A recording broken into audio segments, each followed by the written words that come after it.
इंदौर में भोजशाला के मामले में हाई कोर्ट की इंदौर बेंच में सुनवाई हुई, जहां पर कोर्ट ने कहा है कि इस मामले में सुप्रीम कोर्ट के स्टे के बाद ही सुनवाई हो पाएगी। दरअसल आपको बता दें कि धार में मौजूदा भोजशाला का सर्वे एएसआई के द्वारा पूरा कर लिया गया है और इसी को लेकर अब एएसआई की टीम ने अपनी जो रिपोर्ट है वह कोर्ट में सौंप भी दी है। अब हाई कोर्ट की इंदौर बेंच ने यहाँ पर इस मामले में आज सुनवाई होनी थी और इस मामले में सुनवाई भी चल रही है। आज इस मामले में हाई कोर्ट ने कहा है कि इस पूरे मामले में सुप्रीम कोर्ट का जो भी मामला है वहां पर यह विचाराधीन चल रहा है। सुप्रीम कोर्ट में केस की तारीख आगे बढ़ा दी है। हाई कोर्ट ने कहा कि इस मामले में सुप्रीम कोर्ट के डायरेक्शन का इंतजार कर रहे हैं। इस मामले में जो भी आगे के दिशा निर्देश मिलेंगे उस आधार पर सुनवाई की जाएगी।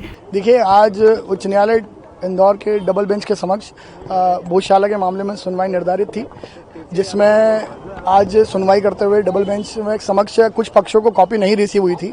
ऐसी स्थिति में उन्होंने अपना पक्ष रखा कि हमें कॉपी रिसीव सर्वे की नहीं हुई है, तो हमें भी सर्वे की कॉपी रिसीव कराई जाए। न्यायालय ने आदेश दिया कि इन सभी पक्षों को कॉपी रिसीव कराई। आज संभवतः सभी को कॉपी रिसीव भी हो जाएगी। इसके साथ ही मुस्लिम पक्ष की ओर से इंटरवीन इस पिटीशन में रिस्पोंडेंट बनने के लिए सुप्रीम कोर्ट में भी पूर्व में आवेदन दिया गया था, जिसमें सुप्रीम कोर्ट ने कहा था कि आप उच्च न्यायालय इंदौर का तरफ अपना रुख अपनाइए। और आज उन्होंने अपना पिटीशन में अपनी इंटरवीन एप्लीकेशन के साथ ही सुनवाई की प्रयास किया, जिसमें न्यायालय का मत है कि सुप्रीम कोर्ट की आदेश अनुसार ही हम सारी चीज़ें सुन पाएंगे। आप सुप्रीम कोर्ट से जो स्टे है वहाँ आइए, रिपोर्ट अपनी पेश बताइए, सारी चीज़ें अवगत कराइए। वहाँ के आदेश के बाद हम किसी भी पक्ष को सुनने में समर्थ रहेंगे। लेकिन कोर्ट में काफ़ी देर बहस हुई, काफ़ी तर्क रखे गए आप लोगों के द्वारा, लेकिन कोर्ट का क्या कहना था? चूंकि आज सुनवाई होनी थी, आदेश निकलने थे जो एसआई की रिपोर्ट पर थे। देखिए, आज रिपोर्ट क्योंकि 15 तारीख को रिपोर्ट पेश हुई है, आज न्यायालय के समक्ष तारीख थी, आज ऑन रिकॉर्ड वो रिपोर्ट न्यायालय के समक्ष आई है।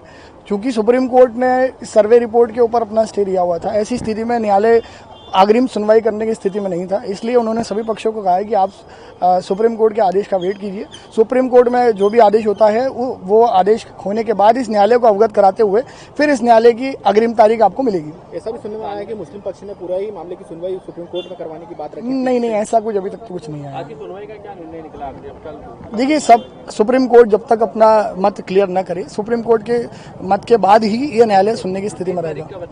30 तारीख सुप्रीम कोर्ट में अनुमानित लगी हुई है और प्रोसीडिंग में कंप्लीट होने के बाद सुनवाई होगी और सुनवाई के बाद ही सारी चीजें क्लियर हो पाएंगी। इसके अलावा ये भी बात सामने आ रही है कि जो कॉपी नहीं मिली थी, एसआई के द्वारा पक्षकारों को कॉपी नहीं मिली थी, उसकी भी बात हाईकोर्ट के समझ रखी गई। ये वो कुछ अन्य पिटिशनर क्योंकि कुछ पुरानी पिटीशन भी चल रही है, वो उसमें जो पिटिशनर रिस्पोंडेंट हैं उनकी और से अपीयर होकर कहा गया है कि क्योंकि सेम सब्जेक्ट का मैटर्स है तो हमें भी कॉपी रिसीव कराई जाए। तो न्यायालय का कहना है कि आपको भी कॉपी रिसीव कराई जाएगी। अंतर सिंह वान्य करके एक पिटीशन है, उसमें सीनियर एडवोकेट अपीयर हुए थे और उनकी ओर से कॉपी रिसीव कराई। कलाम मुल्ला को लेकर सलमान खुर्शीद ने भी तर्क रखे थे कि मस्जिद को लेकर, वो उसी लिए आए थे इंटरवीन के लिए, पर उन्होंने न्यायालय का मत है अभी स्पष्ट है कि सुप्रीम कोर्ट के आदेश के बाद ही सुनवाई की जाएगी। शिरीष दुबे, हिंदू पक्ष की ओर से अधिवक्ता।